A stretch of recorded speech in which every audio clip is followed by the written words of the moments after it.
You're listening to Zen and the Art of Endurance, your podcast for getting great at going long.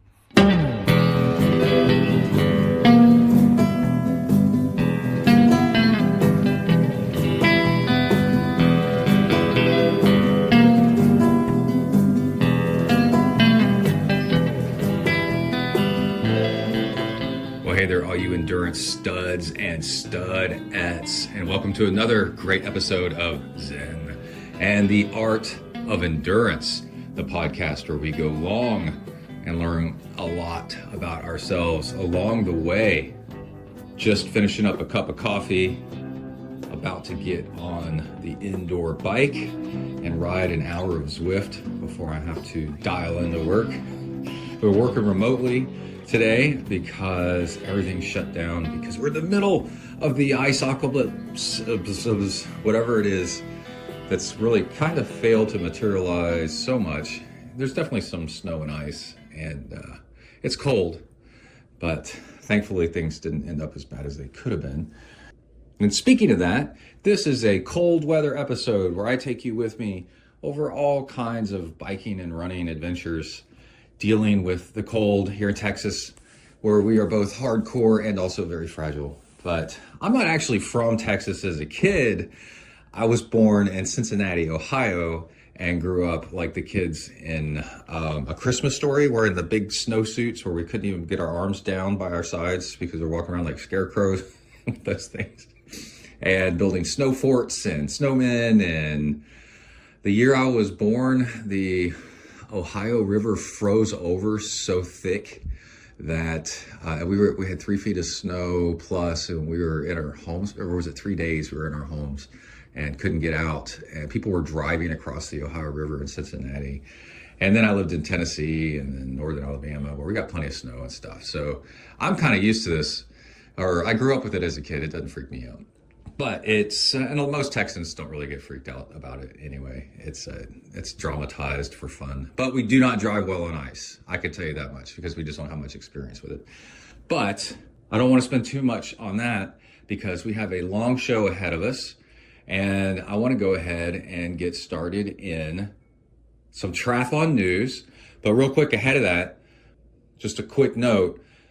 I posted the last episode audio only on YouTube, where it's got like the static picture, and I think it's a great idea. I just have never gotten around to doing it. So if you want to help out support ZenTri, we are so close to being a monetized channel where actually we'll get paid by YouTube, and it'll help out with the cost of the show. Go subscribe. Actually, we have plenty of subscribers. What we need to do is have people watch. So just go turn it on, listen to the podcast through YouTube. It's Zen and the Art of Endurance, or ZenEndurance with Brett Leichner on YouTube. And that'll help drive the numbers up. We're very close. You need only like 500 or 1,000 subscribers. So we have nearly 3,000 subscribers, but we got to get the view count up over a certain threshold. I can't remember what it is, but we're really, really close.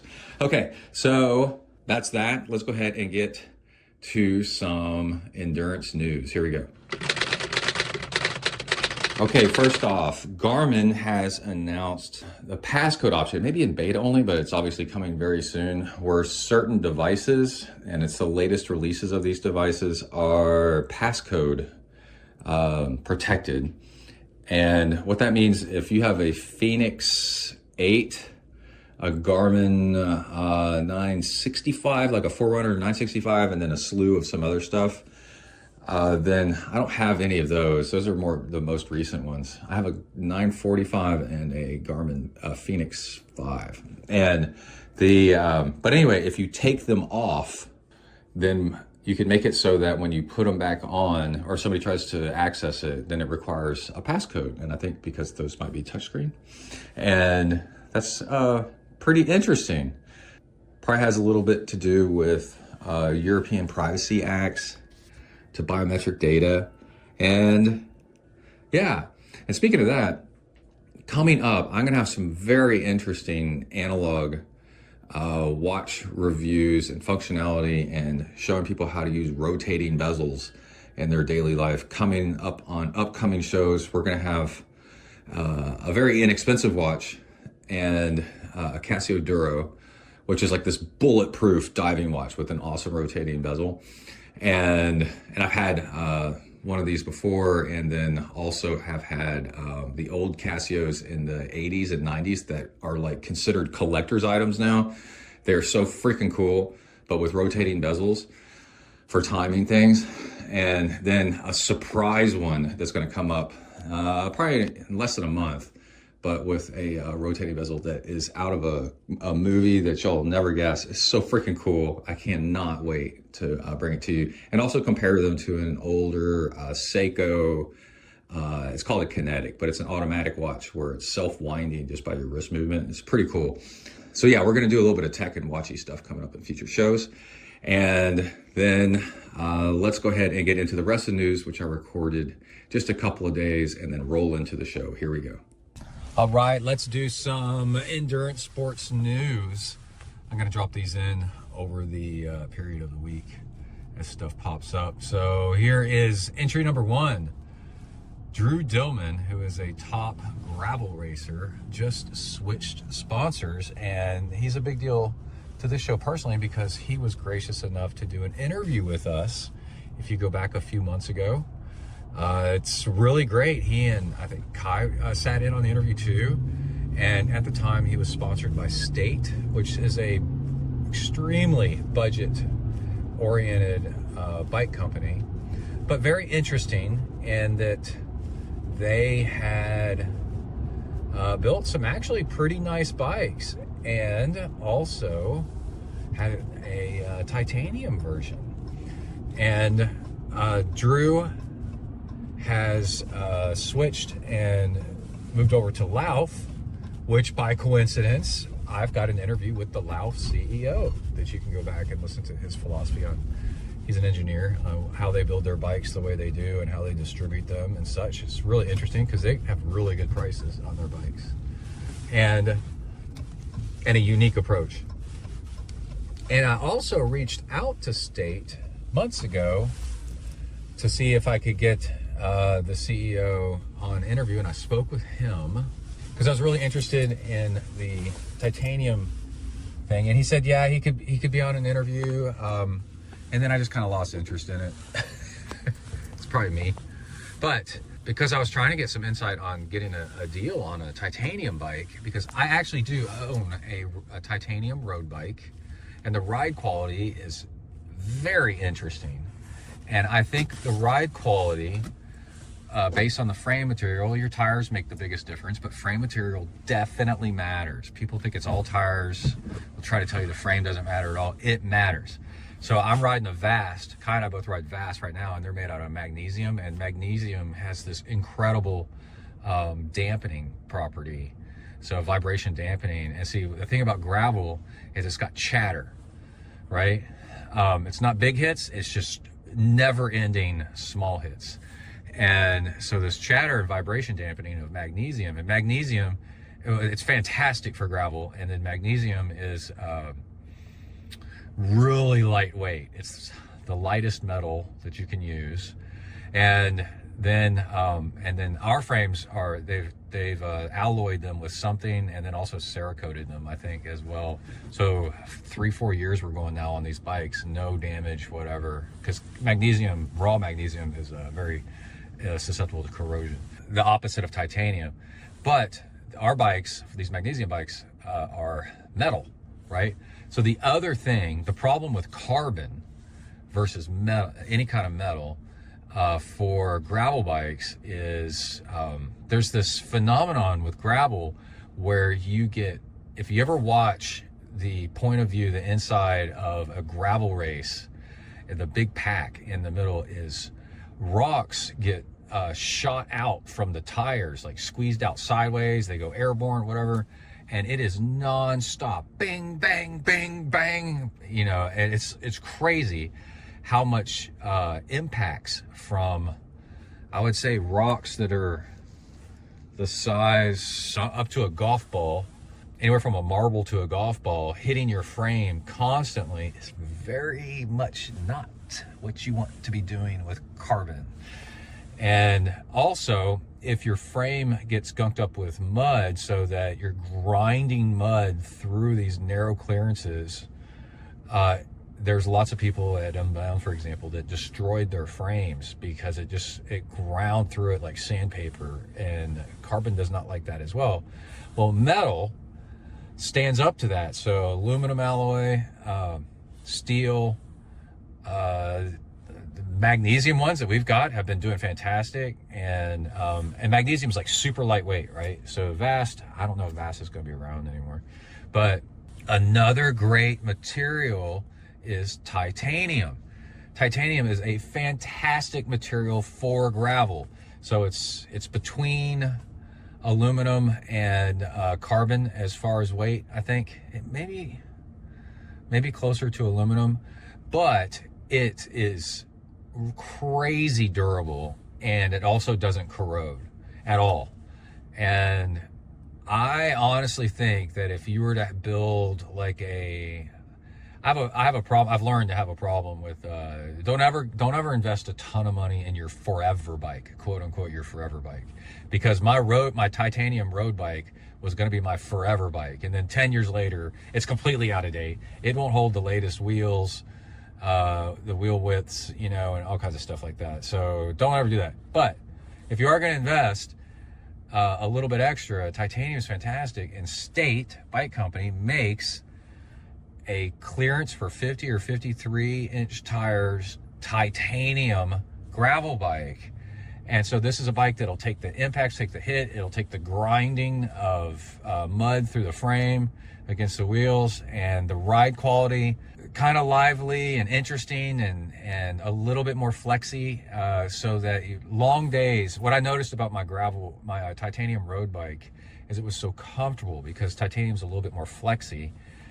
And so if you're Mark Cavendish doing a hard stand-up sprint, you want your bike to be rigid so it accelerates forward. But for gravel and off-road, a little bit of flex is actually kind of nice. It takes the edge off things so you can ride longer and whatever. So there's all that. So that's why Drew Dillman and the titanium bike, and me being kind of interested in the State. I think if I was to buy a titanium gravel bike right now, I'd probably get the State because the specs are there. And it's not very expensive for what you get. But Drew just announced, I saw yesterday, that he's moved on to being sponsored by Lauf. And Lauf is carbon. And two downsides of the Lauf bike. Well, one downside. One interesting thing and one downside. A downside is the owner of Lauf is adamant about not including frame storage as of this moment. And I agreed with him on the podcast when I interviewed him. It's a fantastic interview, by the way. I really recommend you go check it out. But I have turned the page on that, and I definitely think that frame storage is the future, and it's what's going to be happening.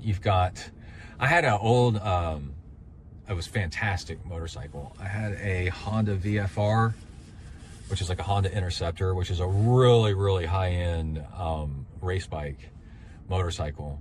And one of the things they did was single-sided swing arm, and I think in this bike, but anyway, some motorcycles keep the oil reservoir in the swing arm, like the part that holds the rear wheel to the frame of the bike, because it's big and fat. So it's a great place just to store the oil in there, right?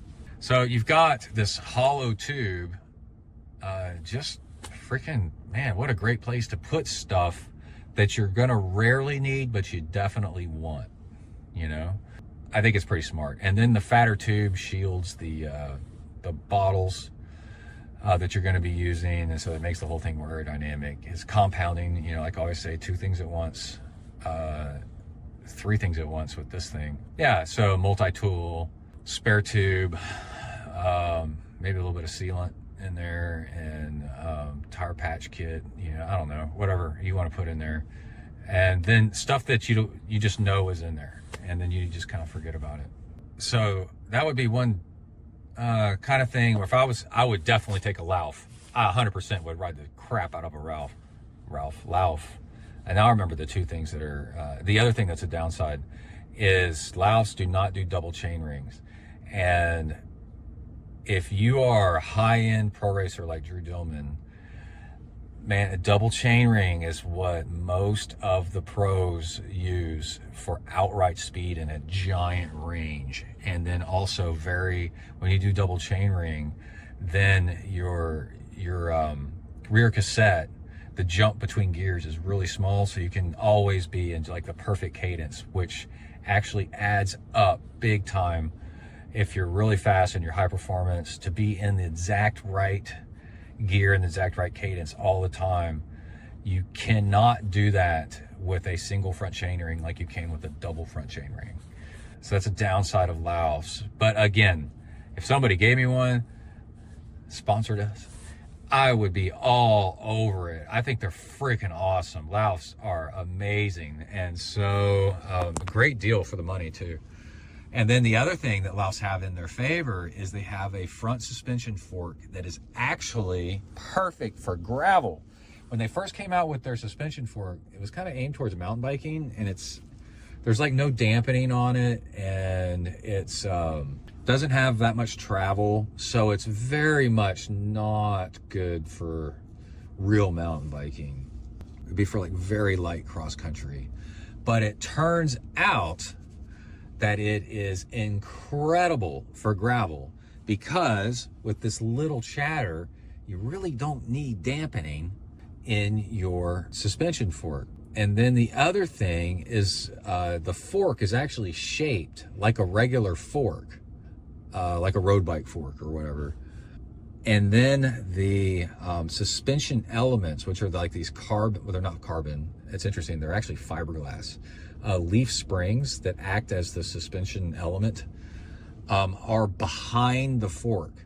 So they're shielded from direct onslaught of the wind. So it turns out the Lauf fork is actually more aerodynamic with the suspension than if you did a Lauf, because they also sell one without suspension in it.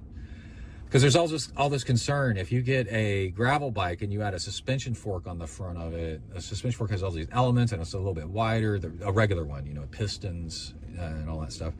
Well, and heavier and all that. So the Lauf fork is actually more aerodynamic than most gravel forks, because the suspension elements and the trailing edge behind the fork, the suspension parts of it, trailing behind the fork, actually keeps the wind from circling back and causing, I wouldn't call it cavitation, but it smooths the airflow past the bike and helps the bike go faster. And it adds front suspension, which makes you go faster. It's really, really cool. So congratulations to Drew. Big fans of Drew. He's a really cool guy, and that is an interesting sponsor jump. And we'll see how he does this year. And also a little bit behind the technology of the bike and the things that are important if you're into performance and racing. So, all right, I'll be back. All right, Bing, we're adding on because we've got a little bit of fun news about Zen and the Art of Triathlon. I looked up to see if on ChatGPT I saw that you can actually give it a personality, like an attitude. And I said, just for a kick, I was like, because it says like you can be chatty, with examples, I don't know. And I was like, oh, let's try, just to confuse it. What is, be Zen, Zenish, but I just said Zen, be Zen, and its personality profile. And then, but anyway, I went over to it and asked it if it knew what Zen was, and then also did it know what Zen and the Art of Triathlon was, and it did. So we're famous. Let's see. I used to have a Reddit page or something. No, I've got a Wikipedia page. That's what I mean, Wikipedia page. And if anybody wants to update it, go for it. It's a list of guests and stuff. And let's get to this. I wrote it down, but I copied and pasted it. And we got some people coming. I'm walking with River. I was running. I'll talk about in the training log why I'm not running later on in the show. You stay tuned. But let's see. Hi. Oh, okay, I found it. I asked it, ChatGPT, what is the essence of Zen? And it said, the essence of Zen is in simplicity, presence. Hold on, I got a blinky light flashing in my face. And direct experience. It emphasizes letting go of conceptual thinking. That means like thinking abstractly. And embracing the flow of life as it unfolds. So I've done some Ironmans in my Ultraman. I kind of did it in a state of flow. It was pretty cool. I just let things unfold as the day went with no opinion about anything. It was a really amazing way to do it. Key aspects include mindfulness, being fully present in the here and now without judgment or distraction. Simplicity, focusing on the essential, stripping away what is unnecessary. Zen has this like a whole dialect of like aggressiveness and stuff. Stripping away. Anyway, because it says you need that. Like you need that force to get it done. Anyway, direct experience, understanding life through direct insight rather than intellectual analysis, instead of overthinking things. Interconnectedness, recognizing the unity of all things and the importance of life. They're big on nature. And you can't have evil without good, good without evil, all that stuff. Balance in the force. And letting go, releasing attachments to outcomes. That's a big one. That's really fun to play with. Desires and fixed identities. Like if you have an identity, then crush it. So Zen encourages living with awareness, grace, and acceptance. Grace is an interesting one. Finding peace. Sorry, it's dark. I'm trying to read this. Finding peace in the moment, no matter how ordinary, especially the ordinary. Okay. Then I said, do you know about the Zen and the Art of Triathlon podcast? And I said that instead of Zen and the Art of Endurance because that's been the longest running. And it says, yes. Zen and the Art of Triathlon is a long-running podcast hosted by Brett Blankner. It blends the principles of Zen philosophy with the practicalities of triathlon training and endurance sports. Practicalities means like it's real, like you just have to do it to do it. The daily in and out. The podcast offers insights into mindfulness, balance, and personal growth, alongside tips on swimming, biking, running, and nutrition. Brett's approach combines humor and wisdom. Aw, thank you. And let's see, helping athletes manage, this is so hard to read, manage the mental challenges of, it's really fine font, I'm sorry guys. Mental challenges of training and racing while staying grounded. It's a great resource if you're looking to enhance your triathlon journey while cultivating a Zen mindset. Are you considering incorporating Zen principles into your training or exploring the podcast? ? So what I thought was funny about that ChatGPT response is it's taking keywords, from a lot of stuff that's, in my show description and stuff, but a lot of it came up with on its own. There was one word in here that I have never used, so it came with it all on its own. I can't remember what it was. So, yeah. Anyway, there we are. Okay, I'm going to switch over to the training log, which you'll hear later, and talk about why I am walking instead of running. Because I have a huge freaking bike ride tomorrow. Okay, go over to that when you got a chance. All right, bye.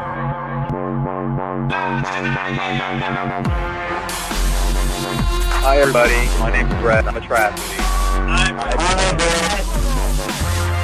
I decided it's time I got some friends more suited to my status. But Joe, we've been friends for years. Hey, We all make mistakes. Come on, dudes, let's go exercise! Exercise! Yeah! I'm gonna do sit-ups till I poop myself! All right. Recorded a little bit on the run this morning with River. I forgot about what. My calf injury. It's actually better. So my injury that's going away. And that's a video actually up on YouTube that you probably just heard. And then also, I just went by the bike shop. We have one of those Trek boutique shops in town. College Station, Texas has really moved up. When I used to do private company geography, GIS, geographic information systems analysis of markets for wireless companies, I told this a long time ago, but I told them College Station, Texas is the most underserved place that I'd ever seen in my life for companies to move into. Every time a company moves in, they do gangbusters, like a national chain. And it's because, but the thing is so the population here has a huge amount of spending cash because they're college students and they're out in the middle of nowhere. So it's all these college students have all this money from their parents. Now the parents don't live here, so the parents don't show up on census data, right? The money doesn't show up on census data because the parents' money shows back in Houston and Dallas, Austin and San Antonio. And so this town is just like swimming in money that could be spent if you would move your business here. And every time it takes, this town historically, and still a little bit, is so far behind on businesses that would make it national chain businesses. And I remember when I moved back from California, finally a few years later, we got a PetSmart or a Petco or something like that. And then that was a big chain. And well, we have a mall, which now nobody goes to. But I'm trying to think. That was the first big box chain that just moved in, taking a gamble, and boom, okay, all these students have pets, man, and then one after another. I'll think of some examples here. A Starbucks and Starbucks is pretty much anywhere, but just one after another. And then to the point now, 25 years later after moving back, we have an REI moved in. And most people in this town don't even know what an REI is. And I was talking to my brother about it the other night, and he goes, "Oh, Christ, don't go in there." I was like, I know, dude. People are like, "What is it?" And I'm like, imagine, all people know here is hunting. So I'm like, imagine a hunting store, but there's no hunting. It's just the camping stuff, and it's the best camping stuff. They have inexpensive stuff, sorta, but they just don't have cheap crap. It's just good. And then, so we have an REI, just moved in. And for a few years now, quite a few years, we've had a Trek boutique store, where it's just Trek. And that's probably not the smartest business to have in this town because college kids and, they don't really care. I personally think when you go buy a bike, you like to compare shop. So boutique, single brand bike shop is great in a big city like Austin or Houston or Dallas. But in a much smaller town, it's just kind of like, I don't know, But it is an incredible bike shop, and it's where I go because I know the bike shop staff is actually really well trained. They're certified on a bunch of stuff. And I have a Trek Speed Concept, which is a really high-end bike that's hard to work on because all the integrated stuff. And that's where I take that bike. And then, anyway, my vast bottom bracket might be going out. And the last time I had it there, they said, "Hey, bottom bracket's on its last legs." And that was 6 to 8 months ago. And now it's clicking on everything, every ride. So I went by and ordered the bottom bracket, and they knew exactly which one to get because there's two that are alike, which is really nice. And then the other thing is I just went into the grocery store, and HEB, which is funny. It's Howard E. Butts, or Kai calls it Howard E. Buckaroos, H.E. Buckaroos. And is ranked just in the news the other day, quite possibly the #1 grocery store in the United States. And it's because they don't do, so like Kroger, you have to become like, if you become this member, then you get a cheaper price. And people are on to that, I think. For years, we're like, dude, just make it cheaper. And so we just go to H-E-B where it's just cheaper. It's the price, you know, and just quit dicking us around and just give us the cheaper price, you know, and good customer service. So there's that. And I was in there and I got a tuna salad sandwich while I was in there. And so I got a new bottom bracket on the way. Thank you to Emily's mom for the $100 for my Christmas present, because it just bought me a new bottom bracket. And you could go back and forth on like ceramic. My old BMC bike that I had, tri-bike, I got sponsored briefly by Ceramic Speed, and the thing was decked out. Everything was ceramic speed bearings, which was probably the value of the entire bike, and just in bearings. And that when I sold that bike, I didn't keep any of the bearing stuff. And then steel bearings are just fine on just a regular bike, you know, they work just fine. And then when they start to get bad on you, then just get some more, save some money, because it's not just the bearings that need to be ceramic, it's the racing that the bearings roll against. It also needs to be ceramic, or it doesn't work as well. People don't think about that. You can Google it. It's interesting.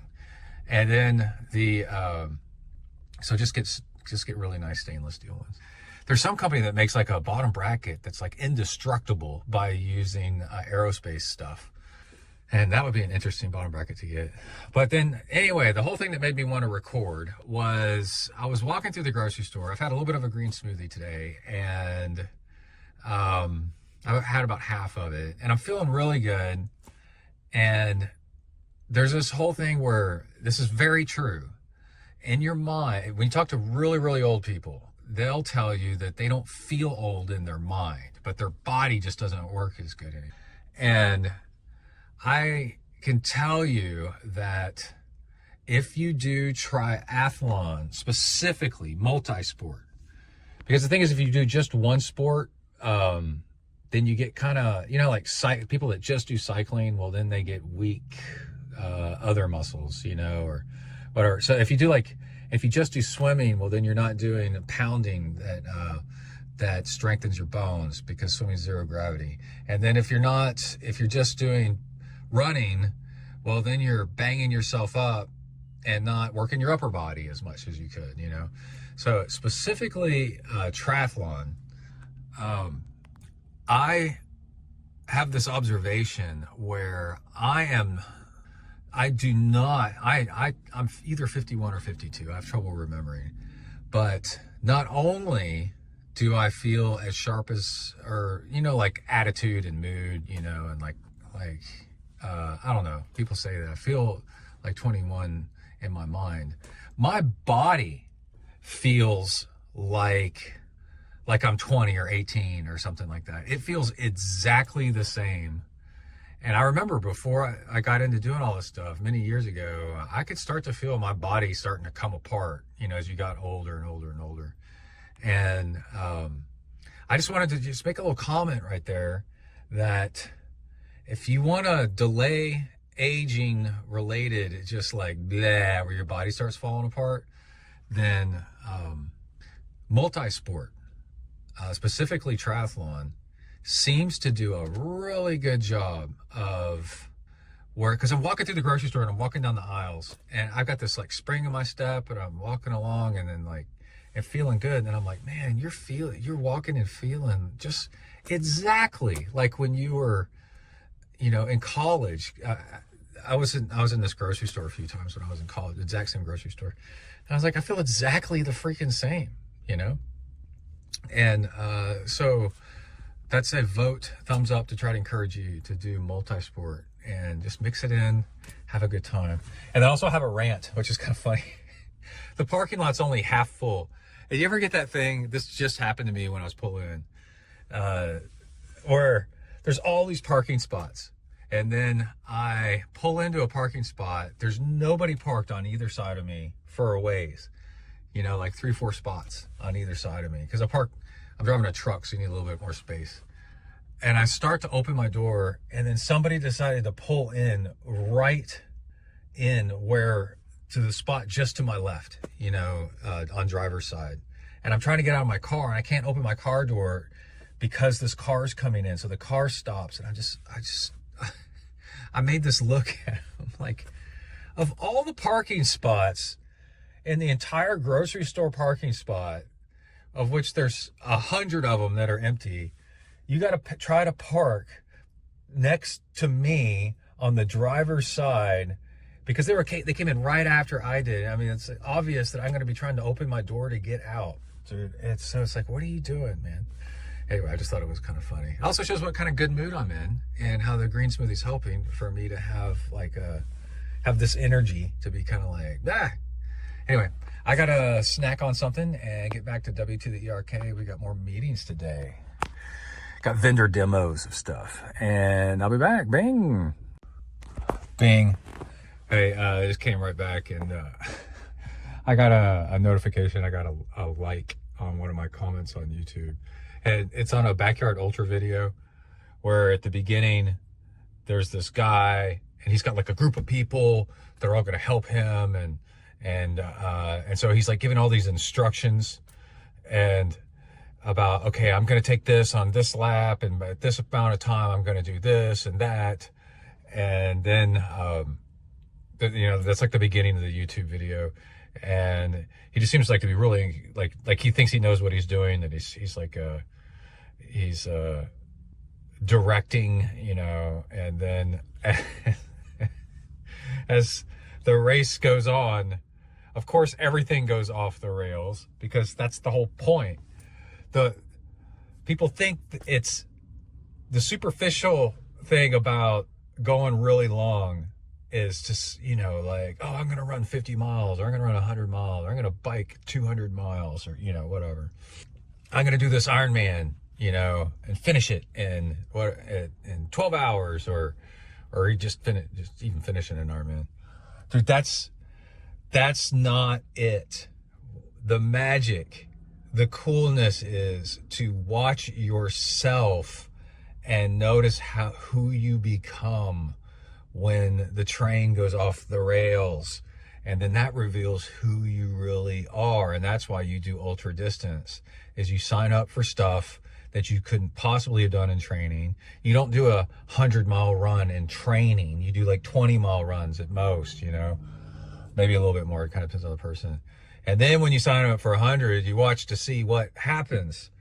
And the cool thing is who you really reveal who you really are when you are not doing well, right? How do you treat the aid station people? How do you treat those around you? How do you treat your significant others? How do you treat yourself? What kind of language? The whole point is you surprise yourself, and then you learn more about yourself. That's the whole point in the end.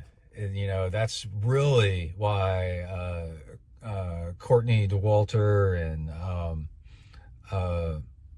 you know, says like she likes to go into the pain cave and find out more about, explore around the pain cave. You find out more about yourself. And then there's a really funny one. The UFC fighter he's not from Kazakhstan, he's from Kyrgyzstan, I think. And he's like the best in the world. And he said he couldn't wait to fight John Jones. And the reason why is he goes, I want to take him into deep waters. That is a horrifying thing to hear from somebody. I mean, I want to take you to a place where you don't know what's happening to you. And anyway, so my comment, I got a notification that my comment got a like, and I was like, what did I say? You know, and I went back, and then my comment was, this is pretty great. Because as the video goes on, this guy that was like, oh, like, you do this and you do this and you do it. He's kind of bossy a little bit, and which I'm just finding like, I mean, I could take it earlier. It didn't really bother me that much, but I'm just like laughing to myself. Like, you act like you think you know what's going to happen. And of course, throughout the video, everything goes sideways, you know, and because you start missing your scheduled breaks and, you know, whatever, and then you start getting blisters and everything, just unexpected stuff happens. So then what? Burp. So then what? You know, and I said, this is my comment. I always get a good laugh out of all the declarations and instructing others on how things are going to go, and stretching and warming up like it's going to help whatsoever. Your first lap is your warm up, and then in parentheses, save your energy and just have a loose plan and go with the flow instead. And so, yeah, that was the other thing that I noticed is, dude, you're about to do an ultra marathon. You'll notice the really experienced people, they do nothing before the race. And also in an Ironman, you notice there's only the tiniest bit of warming up before an Ironman, because these things are so big. It's going to take every single calorie that you have, and you shouldn't start off fast anyway. You need to start off going easy. So basically, the first part of it is your warm up. So watching somebody like doing lunges, and in this video, this was happening. This people are doing lunges and stretches all up and down the path or the street, and, you know, feet up on tables and doing hamstring stretches and stuff. Dude, it's like, what are you doing, dude? Save your energy. Two, you're going so slow that you don't need to do stretching and warming up and all that stuff. So anyway, I just had to jump on here and say that. I thought it was kind of funny. Anyways, okay. And that's good advice for all of us. All right, bing. Hey, Rare on the way to the swim recording. And man, I'm running a little bit late and everything's discombobulated. And I'm doing the thing that I've learned that I'm going to make a future episode about things take as long as they take. And to protect yourself from getting stressed out because the world is so fast, then you always are short on breath. We talk a lot about fight or flight. So you're kind of in this fight or flight mode, getting to your next thing, holding your breath. And stressed out. That's how you get high blood pressure and all kinds of stuff. And high cortisol, and you can't lose weight because you're not relaxed. And anyway, so I'm just like, man, just slow down. And yeah, so I thought I would kind of talk for a minute here, and that'll be nice too. I had a funny thought. People think, are we going to invent time machines? This is totally a side topic. I had a moment of enlightenment where, like, we have invented time machines. They're called cars, and bicycles, and planes, and trains. So, just stay with me here. I know I'm sounding kooky for a second, but I'm being serious. So E equals MC squared. You know, mass, energy, time. Yeah, I think that's the three pieces. So if you shrink one, you have to gain in the other, or expend another. So like, anyway, you want to shrink time. Well, then you have to. One way to do it is to travel. So I'm shrinking the time. I'm getting to the pool earlier than I would naturally possible without a machine. And this machine gets me to the pool sooner. So in a way, it's a time machine. We'll just leave it at that. Okay, so then green smoothie update. I keep trying to find the right thing to drink it out of. It is pretty cool. So I've got this one that's like a plug-in battery-powered blender. That's one serving. It is pretty cool that the container that you make it in is also the thermos, although it's not insulated, is a container you drink it out of. And so that's kind of nice. And then I found something funny. Diet Coke, it's both healthy and not healthy, right? Obviously not healthy, it's fake, but it's healthy-ish in a way that it does scrub your mouth clean after drinking a green smoothie. But anyway, I added my green smoothie. It's got so many veggies in it, kale and carrots, that it actually doesn't taste very good. You grow to like the taste of it. But I found over time, like, funny thing is, like, I had a little bit of stevia to it. But yesterday was something funny, is I added Diet Coke to it. I had a Diet Coke sitting next to it, and I was like, huh. And I poured it in, shook it up, and it was freaking great. And I was like, because I needed to add a little bit of liquid to it. It was a little bit slurry-ish, you know. And so like, I added a little liquid to it and some ice and Diet Coke, and it tastes fantastic. I was like, that is so bizarre. Anyway, and then, man, my watch experiment is continuing. I've definitely settled on. I'm going to do a review on it once I buy it. If Apocalypse Now, if you look up Captain Willard's watch, it's called the Willard, and it's made by Seiko. And so it's this cool 70s looking, kind of like Rolex Submariner looking thing, but with a elongated kind of, it's called a cushion case. It's really, really freaking cool. Well, there's a company that makes them called Steel Dive that makes a replica of that watch, because that watch doesn't exist anymore. Seiko still makes one, but it's not the same, and the glow on the hands and the dial is like terrible. And I do find myself at night looking at my watch a lot at night. So anyway, they make this one. Steel Dive makes one, and check this out. It's a Seiko. It's got Seiko internals, and then a sapphire glass, which we pay a lot for on watches nowadays, on all our Garmins and stuff. And then waterproof 200 meters, I think. And then the loom, is what they call it, paint all over it, is just freaking fantastic. It's incredible. So, and it's an automatic, so it'll last forever. As long as it lasts, it'll last. You'll never need to replace the battery. And I think, you know, rated to lose like 5 seconds a day or something like that. So on occasion, you adjust the time on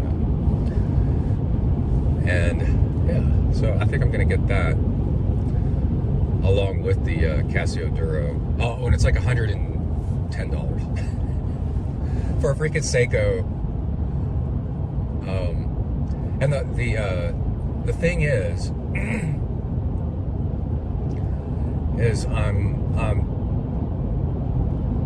tired of charging watches all the time, and I found that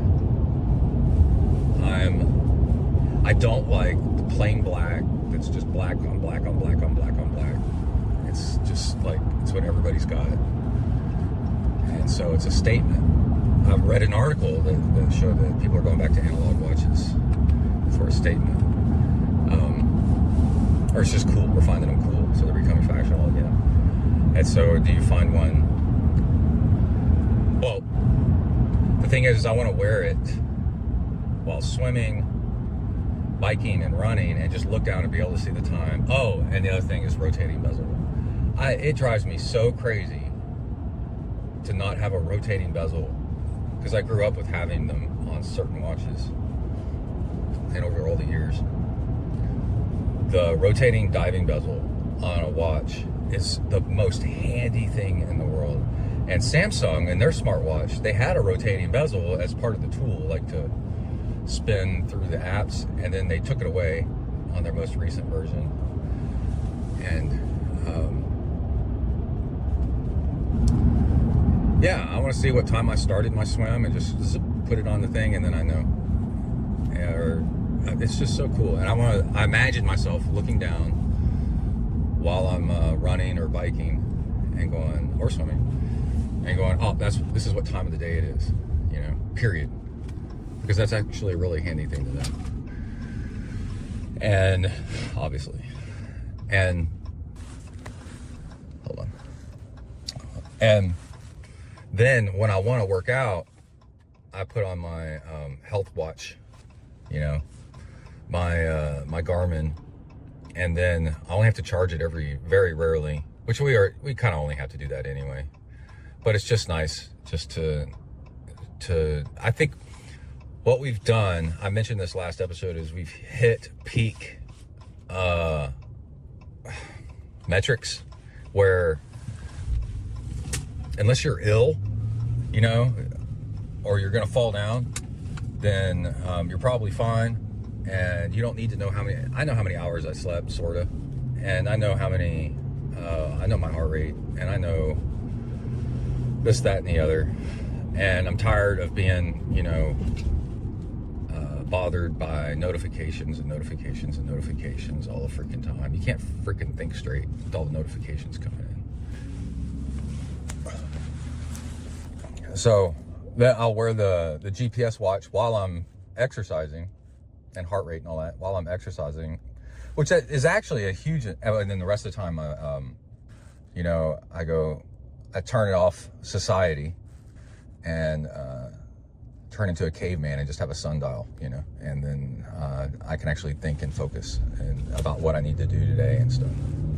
Because that's the thing, is I've noticed with all the video and all the alerts and ticky-tack, talky-tick, you can't think for 5 minutes about what you need to do next, so you're caught in this endless loop. But I do want to say that a huge advance in technology is the heart rate built right into the watch, and also the flashlight built right into the watch. That is amazing. But I wore a chest strap, and I see people still today, you know, running around with a chest strap on, and it is so cool that it's just not necessary anymore. My Garmin 945, when I put that thing on, Phoenix has it too, my Phoenix 5. I got my heart rate, and so I don't need a secondary piece. That's pretty cool. But also, I'm at the pool now. Also, something that's funny is I've been doing this for years, running. I have a bike light, and I'll strap it to the band on my watch, and it points forward. It doesn't point down, it points forward the way this light looks. I should make a video of it. It's pretty funny. And then when I run, I started doing it with running, right? When I run, I have a light that's forward. Yeah, it bobs up and down but you get used to it after a while. And then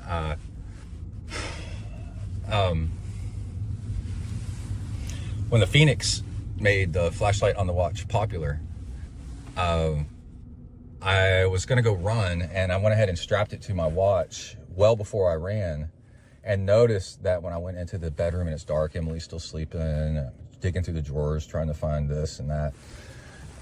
And it's awesome. It's so awesome. So I'm doing the budget version of that, and I got a bike light strapped to my watch. So anyway, I've started doing it just like in the past couple weeks. Like, even though I'm not going to use it to go running, I'm getting ready to get on the indoor bike, or I'm getting ready to go swim. So I'm just around the house, and I'm like, I've put it on, and it is freaking handy, man. And so I'll make a video of that to show people what that looks like, and how to do a version of that. It's kind of funny. I can't wait to do that. Okay, talk to y'all later. Out, bang. All right, leaving the pool. I got a really cool Zen thing to talk to you about. And I was listening to some Zen talks before and after getting out of the pool. I listen to music while I'm swimming, but kind of just like a rhythmic stuff. And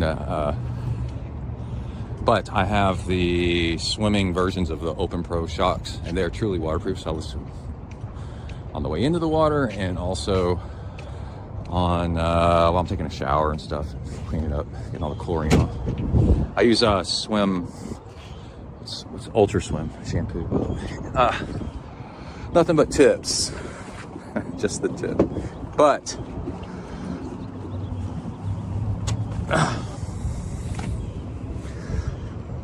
The thing is, Alan Watts, who's one of the most incredible Zen philosophers, just a philosopher in general. Oh, by the way, I'm laying out my wet stuff in the back of the truck. My swimsuit, I've learned, is the critical one to have a milk crate back here, but the bed of the truck is covered. But I spread the swimsuit over the milk crate, and then 2 days later it's dry. That is one thing that if I forget to do, a wet swimsuit when you get to the pool is cold, and you got to put it on your grundle patch, and it sucks.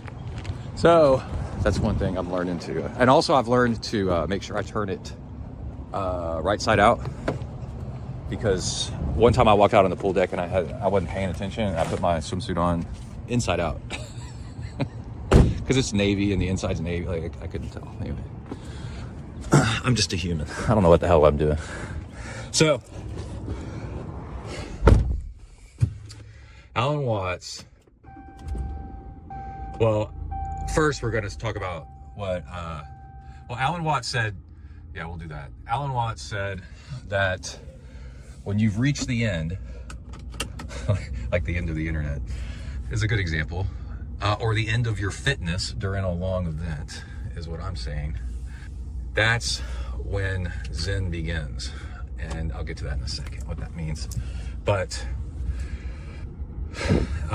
Buddha, 2,500 years ago, said that, you know, trying to find enlightenment, trying to clear your mind by using your mind, by trying, you know what I mean?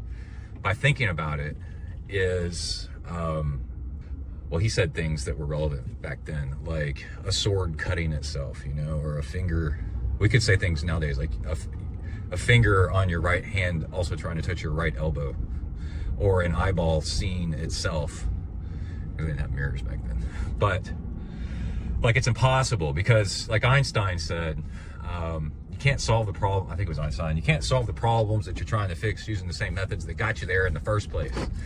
So you're trying to fix your mind. It's like trying to nail a nail using a nail, the same nail, into a board. It just doesn't work. So you've got to, basically the approach of Zen is drive you to the point of giving up trying to figure things out with your mind. And then now that all you're left with is you, and then with you,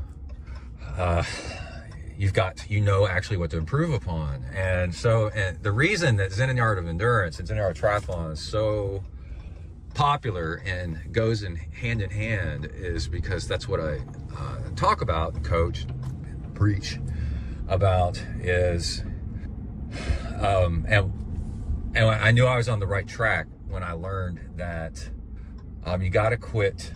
You got to pay attention to your body and then do what your body says to do, not your mind.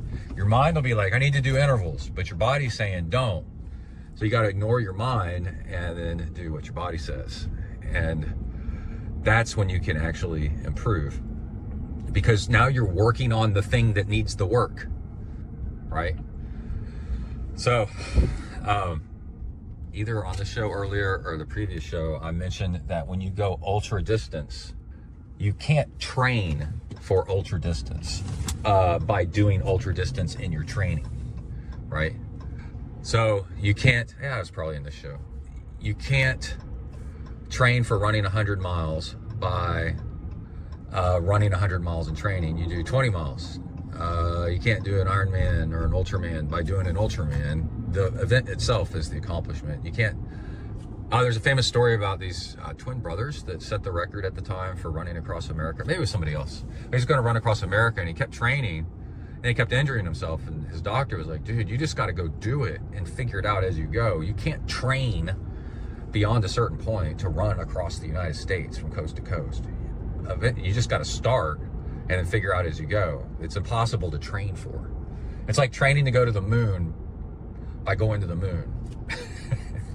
It's too big. So what Alan Watts said is when you reach the end, right, you've exhausted your normal resources, then that's where Zen begins. And Zen, so what that means is Zen is like this self-reflective point of like, oh, now what do I do? you know, and it's beautiful, like, to figure out, like, oh, this is me, you know. Like, I think, yeah, I said earlier on this, maybe the same show, like, when you're exhausted and can barely walk, how you treat the people at the aid stations, when you're, I mean, like, you are coming apart. Are you pleasant? Are you saying thank you? Or are you like, give me a gel, I need a gel, I hate this race. You know, that reveals who you really are. And now that you know who you really are, now you've got something to work with. You know, you can be like, oh, I need to improve that, or I've got that covered, maybe I work on something else.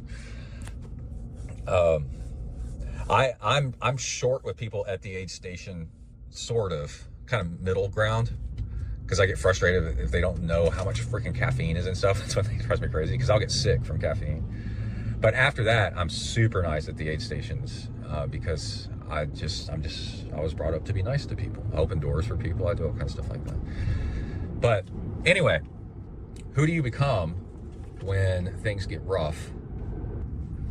And, you know, when you get to the end of yourself that you think you know, then that's when you lead into self-discovery. And then the really cool thing is, when you know your edges, your limitations, you quit, you have this, and who you really, really are, it creates this incredible self-confidence in this one particular way, for sure. It's really interesting, is you quit saying yes to things that you know that you're not into or that you can't do. It is amazing when you stand your ground, or you meet somebody that stands their ground and they go, yeah, I'm not going to do that. It's like, why? And they're like, I don't want to. I'm not that into it. And you're like, what is going on? And they really know themselves, you know. They know from experience their edges. And yeah, they can get there eventually someday, but they're not going to do that extent of it, like right now or this week. They're just going to be like, yeah, I'm not an early, a good trick is to say right now, you know, I'm not an early riser right now. I don't stay up that late right now. Okay. Anyway, think about it. Now let's move on to the swim, 4,000 yards. And I am, one thing that's really funny is I used to be so opposed to men wearing pajama bottoms out in public.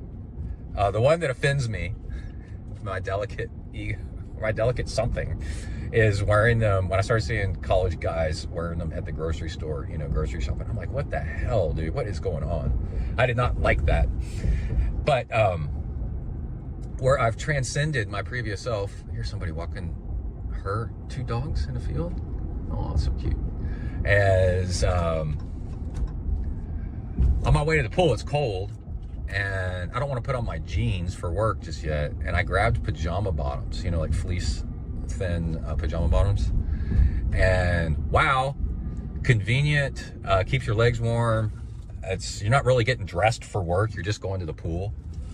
And then, I mean, you're leaving your house, you get in your car, unless you get into a car wreck and end up on the side of the highway, you are, and I'm wearing flip-flops, you are at the pool, right?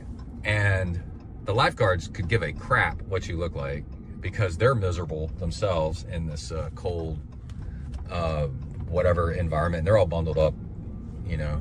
And dude, in today's economy, pajama bottoms. So there's that. And also, I wanted to mention that this thing that I'm onto, I might be onto something really big, because I've done, like I said, I've done it for cycling. I really don't do it for running, which is another episode that I need to devote to, of why you'd be really careful with intervals on running if you're a triathlete, because you're already exhausting your legs a lot, you know. And so, but I've been doing it with biking, but now I've done it, I'm starting to do it with swimming, and it's paying off. My average pace is 2 seconds per 100 faster. And this is by doing 4 hard intervals at the very end of practice. And I'm noticing, this is really cool. I'm swimming along when I start off, rest and digest, just kind of chilling, cruising. My pace per 100 yards is 2 seconds per 100 faster. Instead of swimming at 130 easy, I'm swimming at 128 easy, just cruising, just easy. Breathing out, sometimes breathing out through my nose, just relaxing, you know, the vagal, whatever nerve, just relaxing. And then at the very end, on the last 800 yards, I do, almost 100 yards hard, 100 yards easy, 100 yards hard, 100 yards, like super, super easy with open turns to relax. And they're to the point of lactate burn, almost, whatever, like I'm lifting weights. But then I've noticed something is that when I'm swimming super easy, the whole first part of the swim, well, the majority of the swim up until the very end, my muscles are a tiny, tiny bit sore.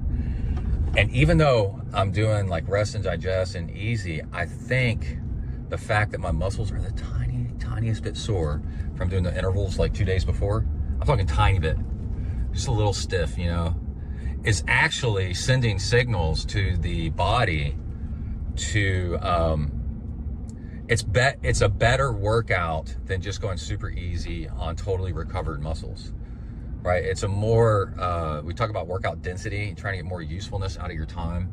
It's more useful for me to be swimming on very, very slightly sore muscles, or biking on very, very slightly sore muscles, because I think that sends signals to the body to improve and build up strength and endurance and all that other stuff, without waiting like the entire swim instead of later. So, okay, I am parked in my parking spot and I'm gonna go inside. Almost made it on time. I'll be right back. Bang. All right. This is the part where I said at the beginning of the show that I was going to be out walking river and talk about why, because I got a huge bike ride tomorrow. And that's why. So I started to run. It's Friday night and my legs felt a little hollow, a little bit off. And I've been having some trouble lately working out in the evening. If it was summer, man, it's so easy. I bike ride in the evening and I run in the morning. But in the winter, I tend to flip it. I don't know why. But so anyway, I was out running.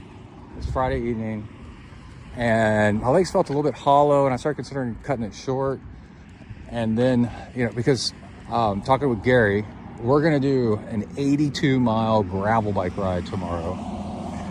And that's 5 hours plus. That is a major, major ride. And we're going to ride through the coal pit mines. And the wind is going to be out of the north. And this ride is directly south and north, not sideways, east and west. So we're going to have a big chunk of this ride that's going to be right into a headwind for a long time on gravel. So it's going to be rough.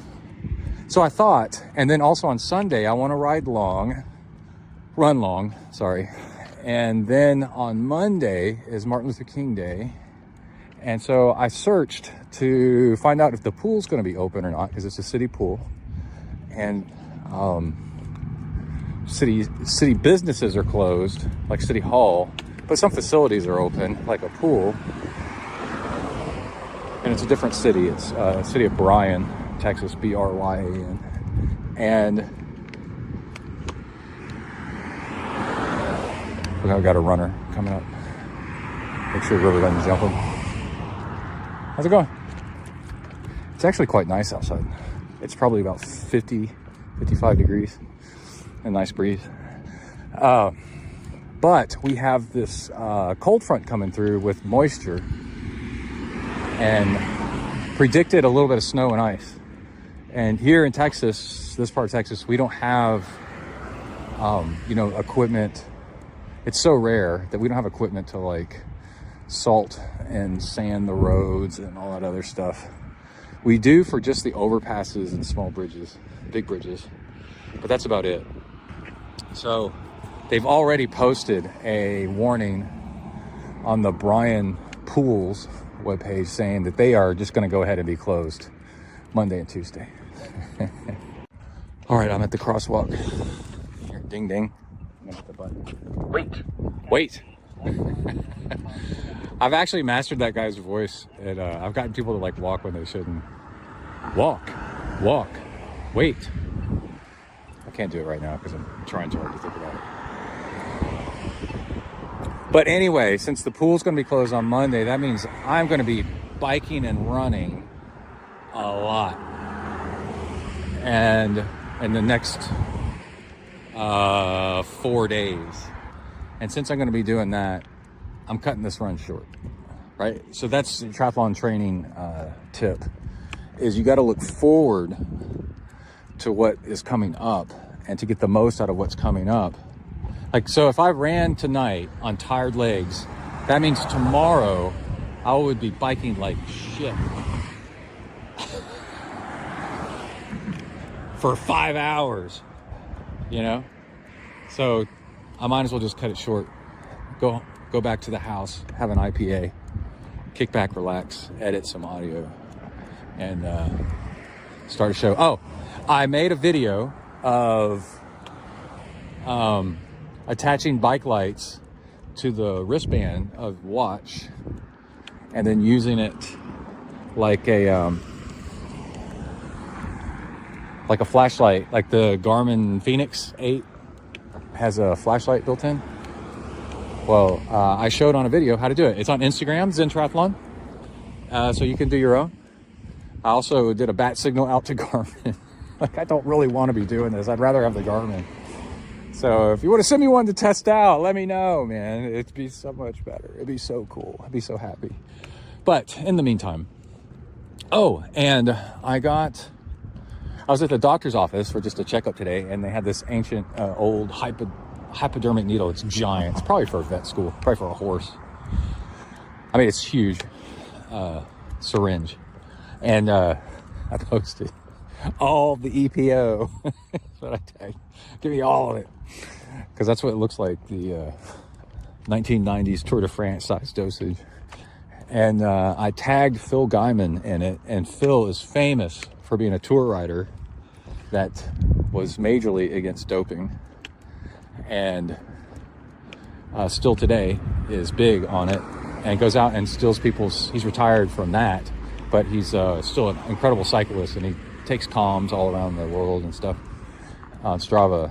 And I tagged him on it. He's really famous and he's really cool and really smart.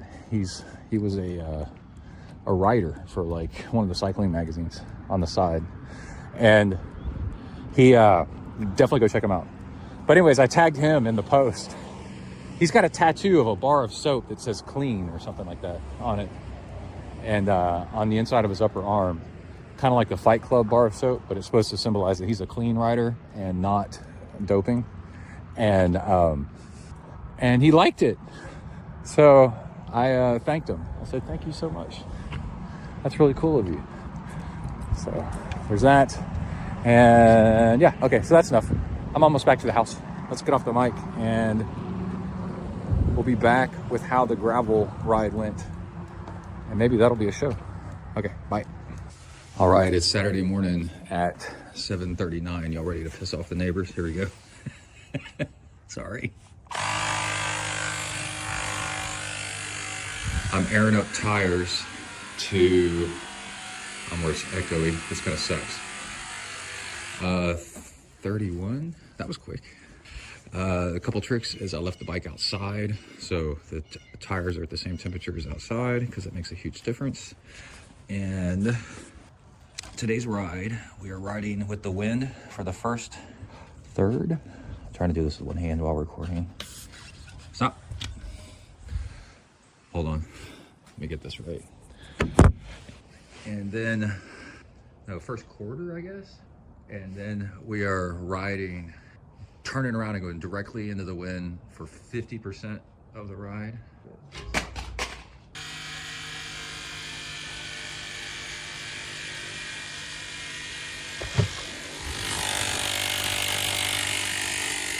This is so cool.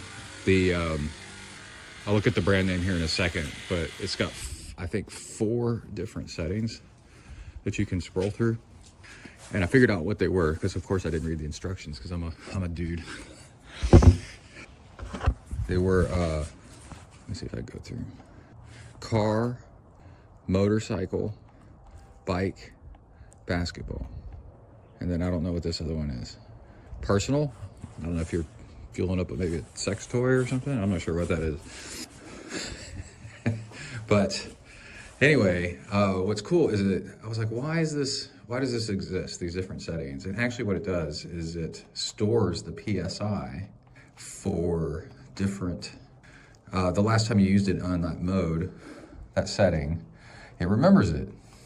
And I guess the personal is like, I don't know, anything else you got. So since I have 2 bikes that I air up a lot, mountain bike and gravel bike, and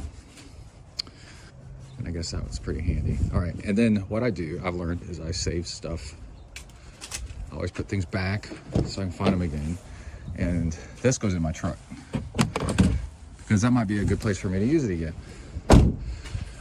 But since the bike's been outside, ideal for mixed surfaces is 32 PSI. And so I'm setting it at 31 because it's gonna warm up a little bit today and then the air pressure will go up, but not much. And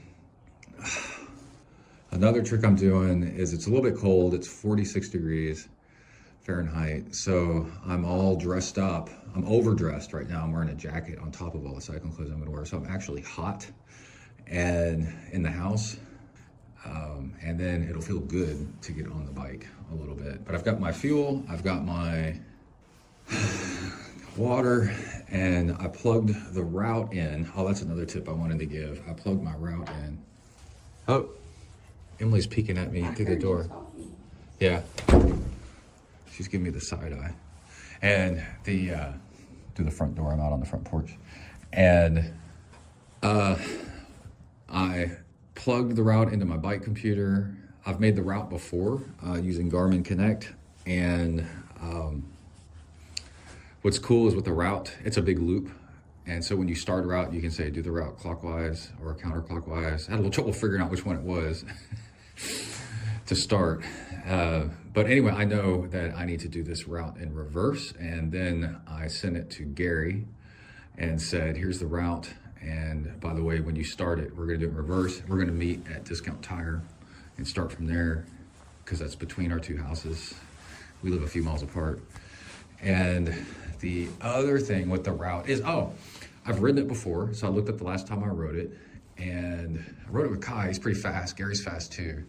But it was 4 hours and 37 minutes of moving time. And there's a gas station about halfway through. So we'll pick up some water on the way through that. And I think that is the prep. I love having a frame bag. It's a top half frame bag and with a level top tube almost. It slopes down just a tiny bit. It looks really cool. But then that allows me to fit in 2 full water bottles in the frame. And then as I take layers off, then I can stuff them in the frame bag. And then I got, different stuff in there and extra, like sour gummies and stuff. And carrying my ID and some money, because when you start going long, you kind of need to do that. And boy, I've gotten a ticket running through a stop sign by a cop one time. And I just, of all times, I carry my ID with me like 10% of the time. I just happen to have my ID, and thank God, because that's handy. Because you're operating a vehicle out on the road. And I think that's it. I'll come back with updates on how the ride went. And yep, okay, be right back.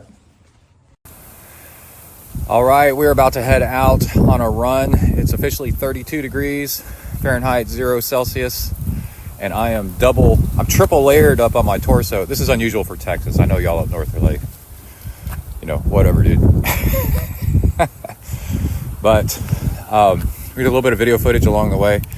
And also the pool is going to be closed. Scratching off? Come on, let's go here.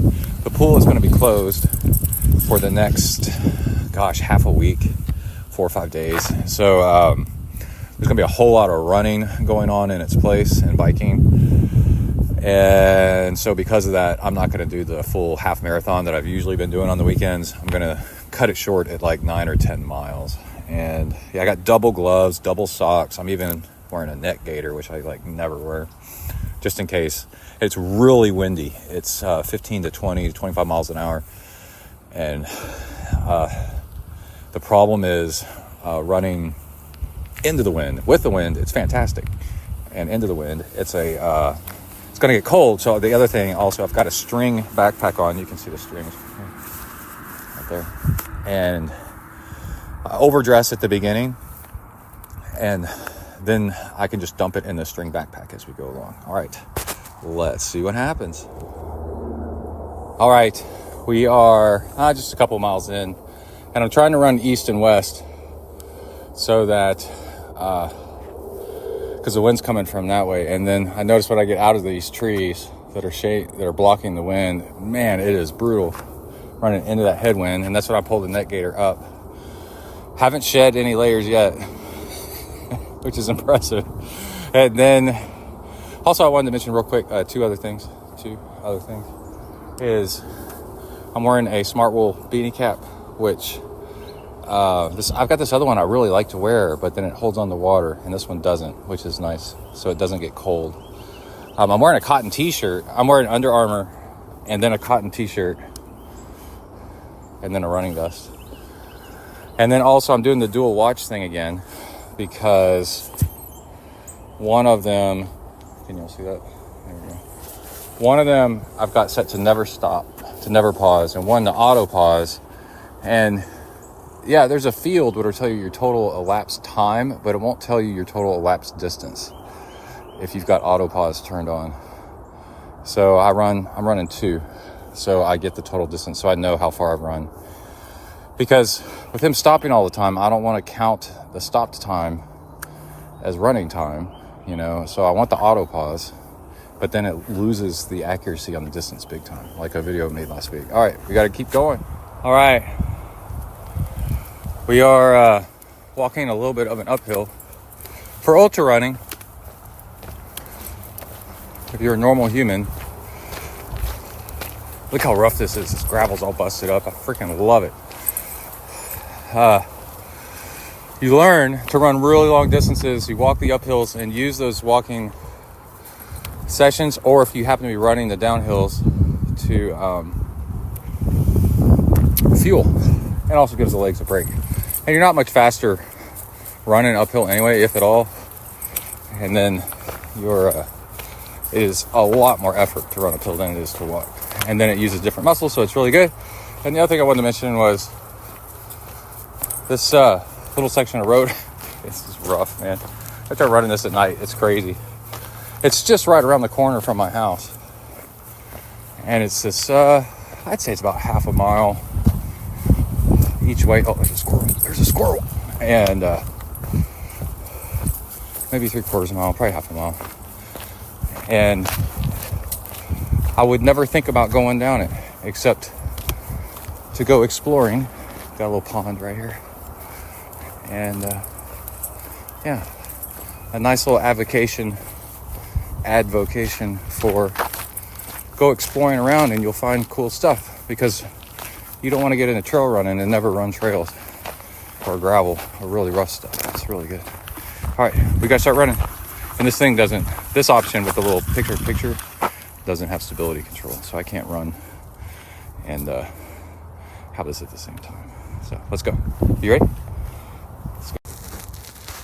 All right, we just had a funny incident. River just snagged some food that somebody had thrown on the ground over here, and I wanted to make another little comment about what we're actually doing today.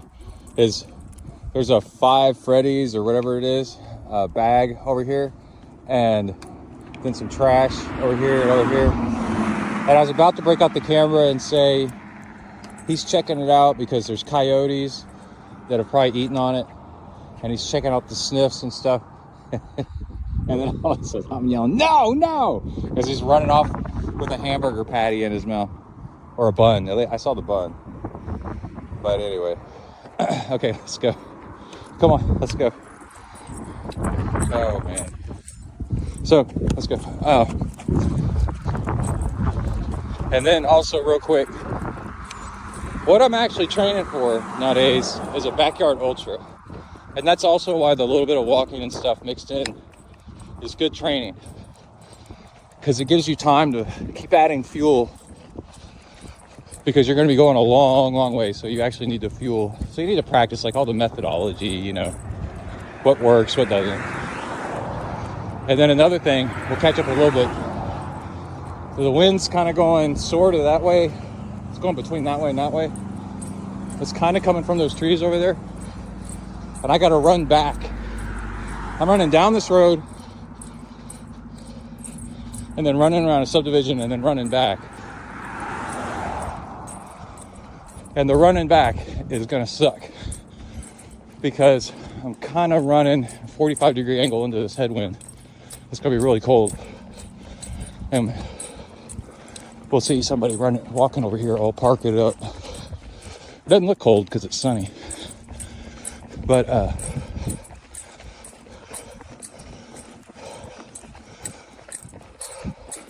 running back along the sidewalk with that tree line on my left side will make the way back not as cold. It's shielding me from the wind. And my point being, you can really enhance your runs by looking at the wind direction, hot or cold days, and maximizing where you run based on the wind. In the summer, especially for cooling effect. All right, we'll be back. 5 miles in? Yeah, 5 miles in. All right, we are about to head with the wind for quite a ways that way, and it's gonna get hot considering how much I'm wearing a lot of double stuff. So I wanted to show you real quick the string backpack that's actually mesh, so it doesn't trap a lot of heat on my back. And in it, I got a water bladder. Check that out. And it's down low, so center of gravity's nice and low. We get to the end of this road, and I turn around and come back. I'm gonna, well, this is going in it now, so I don't get overheated into the backpack. But I wanted to show you these. When I get down to the end of the road, I'm gonna fill up these with the water that's in there because I still got half of one left. They're just off me right now for a demonstration. And yeah, we get turned around and come back. It's gonna be super cold. So while I am filling up the water, I'm gonna take these back out and then seal myself back up for headed back into the cold wind. All right, you ready? I like running on this dirt. It's fun. Good training. All right, bang. One thing I remembered, like, you may be asking, why in the world would you be, just keep the layers on, you know? Even if you overheat a little bit, it's still freezing outside. Well, the problem is, you want to shed layers because if you start getting hot and start building up sweat,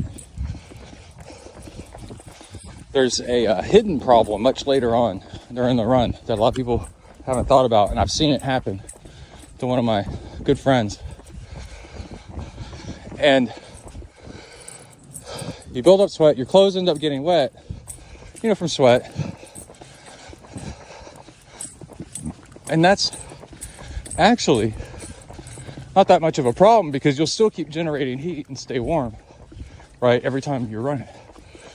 But what happens is mile 60 or whatever mile where you blow up and you have to start walking a lot more.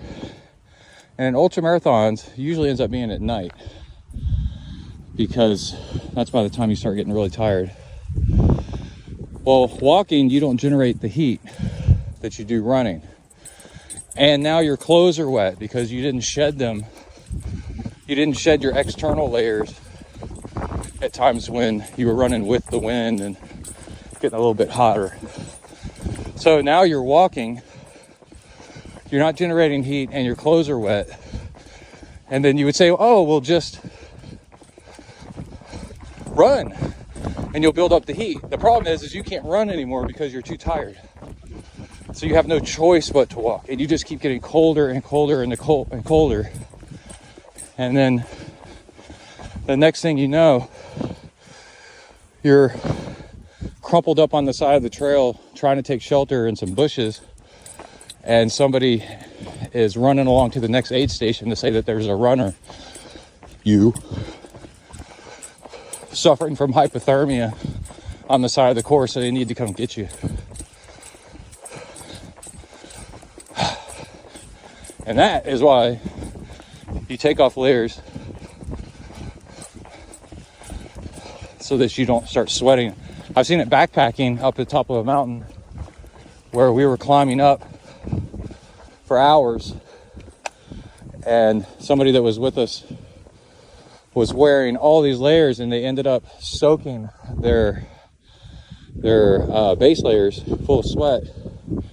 Because we're climbing up to like 12,000 feet, and it was very cold on top.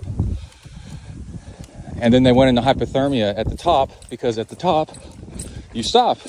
That's where our campground was.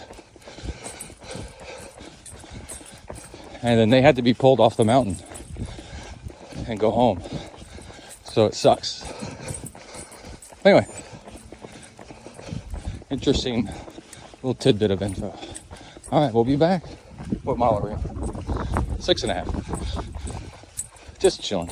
It's really pretty. Took off the second pair of gloves and the beanie hat, and they're stowed in the back, and I've got the zipper undone on my running vest to ventilate, so I don't build up too much heat and get my layers all cold with sweat.